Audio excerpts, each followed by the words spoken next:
Right then, we're late to the game because Honor didn't have any Magic 5 Pros to send us for a while. And we're finally here with our long-term review of the Honor Magic 5 Pro. This is Honor's flagship for 2023. And as a flagship comes with a really interesting bump, not only in the chipset and the software running the device, but also in the cameras. Arguably, you could say that the Honor Magic 5 Pro is an excellent camera with a very good smartphone attached to it. But let's talk about the device a little before giving you our final verdict in this Honor Magic 5 Pro review. The Honor Magic 5 Pro is, as premium smartphones go, one of the prettiest and most solid devices that we've reviewed here on the Tech Travel Geeks YouTube channel. It has a lovely metal structure to it with a curved glass back that curves on all four corners, and a curved OLED display which is also curved on all corners. The Honor Magic 5 Pro, with this industrial design with all the curved corners on it, actually tricks you into believing it's a smaller and more manageable device than it actually is.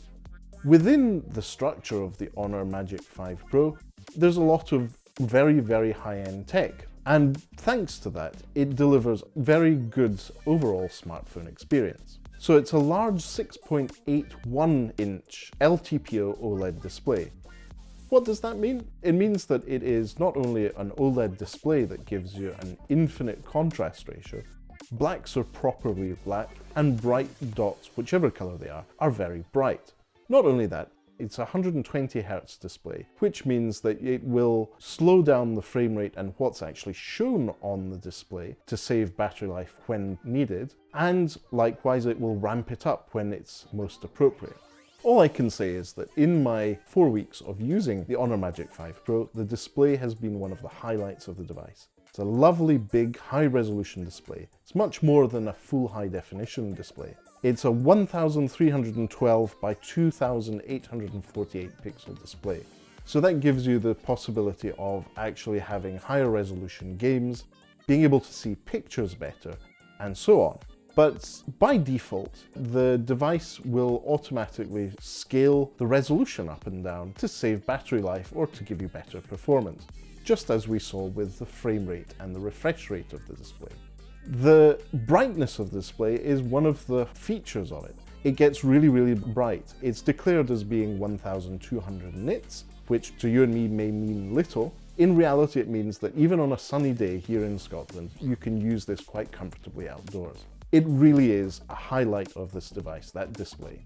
Now, in the top left of the display, there's a cutout for that 12 megapixel selfie camera and a 3D sensor. This is not entirely dissimilar to the Face ID system in Apple's recent iPhones, and it works really, really well for unlocking the device. Now, unlocking the device with your face isn't one of the only options. You can also use the in-screen fingerprint scanner, which is under that OLED display. I found that to be reliable, though it's not my favorite way of unlocking devices. If you've been watching the Tech Travel Geeks YouTube channel for a while, you know that I do like an in-button fingerprint scanner, which I find to be more reliable. But as far as in-screen fingerprint scanners go, the Honor Magic 5 Pro one is one of the fastest we've used here on the Tech Travel Geeks YouTube channel, and also one of the most reliable. Going back to that selfie camera, the selfie camera is 12 megapixel one. It's a very good one. It takes decent pictures in all lighting conditions. It prefers you to be still in most instances. It doesn't handle selfies well when you're moving, but in still conditions and good lighting conditions, it takes excellent pictures. One of the top features of that selfie camera is that it also takes 4K 30 frames per second video. So if you're someone who's wanting to use the Honor Magic 5 Pro for vlogging or taking high quality selfie videos, the Honor Magic 5 Pro can definitely deliver in that space. Now, moving on to the cameras on the back, we have a very large round camera module that houses 3 cameras on there.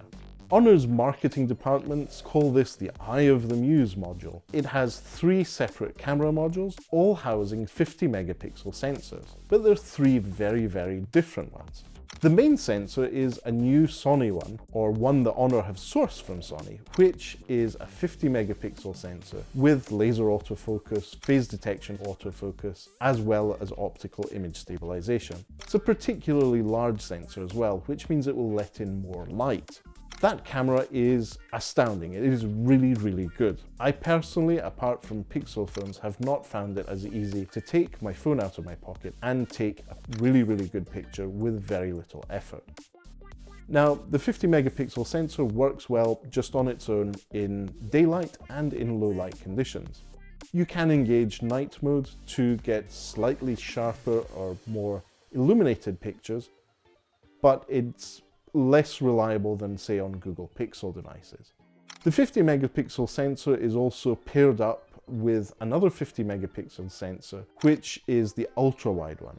And that, surprisingly, takes little or no hit in terms of its color saturation and the detailing it can capture. It is really almost on a par with the main sensor in terms of the pictures it takes. Just be aware that in low light it can suffer a little bit more than the main 50 megapixel sensor.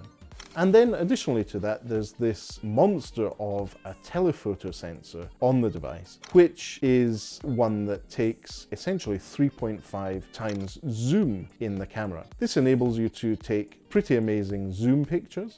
By default, in the camera UI, you have 0.5, 1 time zoom using the wide angle and the standard lens respectively. And then you have 3.5 zoom, which is the native telephoto lens. And then using computational photography, that can be put together for a 10 times lossless image. It's really, really quite useful when you're wanting to zoom in on something such as a seagull at the rugby or other situations you may find yourself in. That telephoto lens is also very useful when taking portrait photos of people. If you have the space to do so and a subject at the right distance, a couple of meters or so, you can take really, really good portrait pictures without too much issues with blurring the background in the background. Now, portrait mode is something that you have there, which adds extra softer computational photography to it, and overall it performs well, but it's always going to have a few issues with the stray hair or strange hairdos, whereas just the normal telephoto lens, if you have the right space for it, takes amazing portrait pictures. Honestly, I can't praise it enough. So overall, the camera setup is incredible. It takes really good pictures, and if you take the time to compose your pictures and tap to focus in the appropriate conditions, it does a really, really good job. This is, as I said, probably a really good camera with a very good smartphone attached to it. The Honor Magic5 Pro is very impressive in the camera department. That doesn't just stop with pictures though. The Honor Magic5 Pro can record 4K video from multiple lenses, and you can zoom in between those lenses whilst recording the same video. It is a truly very good experience. We hope you've enjoyed the samples our Chief Aperture Officer Lucas has edited into this video. If you'd like to see more, maybe follow me on Instagram or follow the Tech Travel Geeks Instagram account. Let's talk about the actual smartphone experience overall. It is very, very good. Now, the Honor Magic5 Pro is powered by the latest Snapdragon Gen 2 chipset, the latest flagship chipset from Qualcomm. That's paired with Magic OS 7.1, which is Honor's Android distribution built on top of Android 13. Overall, the experience is familiar if you've already used an Honor or Huawei device in the past. It's very iOS-like as it comes out of the box. If you haven't already seen our setup video, please go and check that out to see that in a little bit more detail. But overall, if you tweak it and set it up the way you want it to be, it can be a standard Android experience if that's what you're looking for. If not, the defaults may be to your liking. Now, Magic UI, or Magic OS as it's now known, is very custom compared to stock Android or the Google Pixel experience. And that's not necessarily a bad thing. It brings in a few extra features. It ties into the hardware a little bit better when it comes to things like that lovely LTP OLED display, as well as being able to make use of other features, such as the infrared blaster at the top of the device, and to optimize sound not only when you're recording video, but whilst watching it through the stereo speakers on the device. Honor promised 3 versions of Android in terms of upgrades and 5 years of security updates for the Honor Magic5 Pro. This is the flagship offering from Honor, and they try to match what is offered by Samsung and other Android flagship smartphone makers. We have not had the device long enough to make a full judgment on the matter. Honor don't actually say if you're getting monthly updates or not, but at the end of July 2023, or at time of publishing in August 2023, we are still on the 5th of May 2023 Android security patch. So it's not great, but again, Honor don't offer a promise of monthly security updates. They just say that there will be security updates. And usually along with those, Honor brings some bug fixes or optimizations of Magic OS.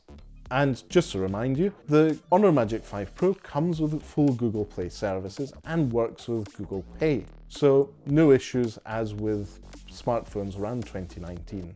Anyway, the software is a decent offering. It does everything you'd expect of an Android smartphone. One space that I found it particularly useful is gaming. The game mode on the Honor Magic5 Pro really helps you make the most of that Qualcomm chipset, the display, and the overall power of the device. Game modes I found particularly useful in my long gaming sessions on Call of Duty Mobile.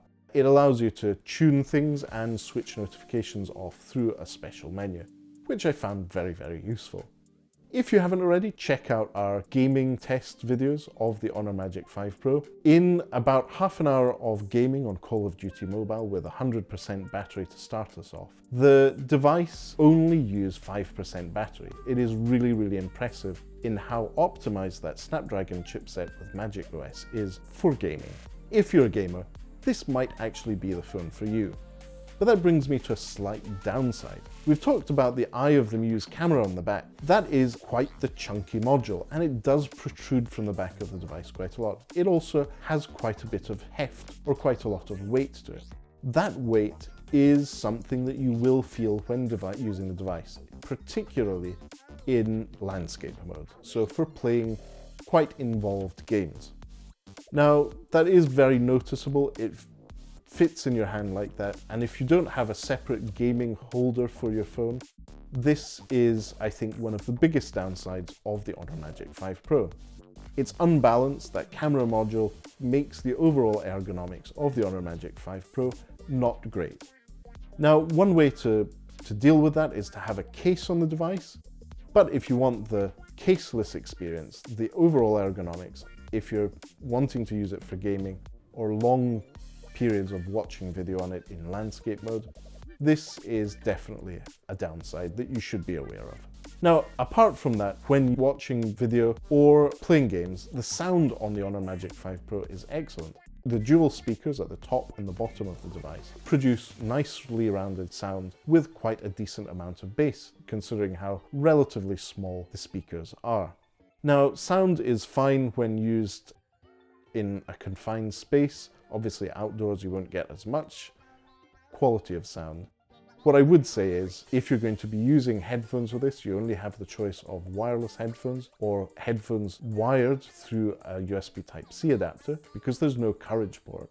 And overall, the Honor Magic5 Pro performed really, really well with my selection of Bluetooth headphones I was using with them. Both my Bose noise-cancelling headphones and my Honor earbuds all worked really, really well with the Honor Magic5 Pro. And also, I'd had no issues leaving my phone at more than 10 meters away from the headphones and still being able to listen to music whilst I was doing some gardening. So the Honor Magic5 Pro has a 5100 mAh battery in it. That is really, really good. Obviously, the Qualcomm Snapdragon 8 Gen 2 and Magic OS work really, really well to manage battery usage on the device. And in day-to-day use, without going into really trying to slow things down, I had no issues whatsoever with it, even during heat waves here in the UK. The Honor Magic 5 Pro can comfortably get me through 2 days of normal use, so not using it for gaming and too many photographs, mainly for messaging and mostly on Wi-Fi. And then when out and about, it will comfortably get me through a full day of use. This is with optimizations such as that dynamic screen refreshing and the dynamic screen resolution settings in the UI. Overall, I've had a good battery experience with it. That's partly also because it supports wireless charging, so when I sit at my desk or on my sofa, I can charge the device by just popping it down beside me. And it also supports fast charging at 66 watts. Interestingly, this is less than the 100 watts of the Honor Magic 4 Pro last year, but I have to say, overall, there's not that much of a difference in going between 66 watts and 100 watts. And I'm very, very happy with the fact that my phone wasn't roasting when it came off 100% charge whilst I was in the shower. So overall, the Magic 5 Pro is a battery champ. It really is, for a flagship phone, very, very good, and definitely makes my Pixel feel as if it has a shorter battery life. I have to say, the Honor Magic 5 Pro is a device I would use more if it didn't have those ergonomics issues due to the camera bump. Anyway, let's round up this review of the Honor Magic 5 Pro. Honor have really hit a blinder with this. It is a really, really good smartphone in many, many respects. My only downside, as I've said multiple times in this video, is the ergonomics due to the Eye of the Muse camera module. The cameras themselves are good enough to make up for that if you're looking for a camera with a very good smartphone attached to it. It is a creator's smartphone. It's made for people who love taking good pictures and good quality video. What I would say is Magic OS is not perfect. It sometimes feels a bit clunky when dealing with gestures, but overall it is a very reliable operating system, and if Honor deliver on their promises of updates and upgrades, it will be a very good device for quite a while to come. So if you're looking for a flagship in 2023, we can definitely recommend the Honor Magic 5 Pro. This is one of the ones I will be sad to say goodbye to when I send it back to Honor after this review is published. And I'm seriously considering upgrading one of my other devices to an Honor Magic 5 Pro. So in my view, that's high praise for the Honor Magic 5 Pro. If you have your thoughts, if you've already played with an Honor Magic 5 Pro, or you'd like to know more, feel free to leave us a comment in the section below. And if you don't already, please do subscribe to the Tech Travel Geeks here on YouTube. We cover consumer electronics, gadgets, accessories, and pretty much anything else we think makes the travel experience better. But for now, if you made it this far into this video, thanks for watching, and goodbye from me.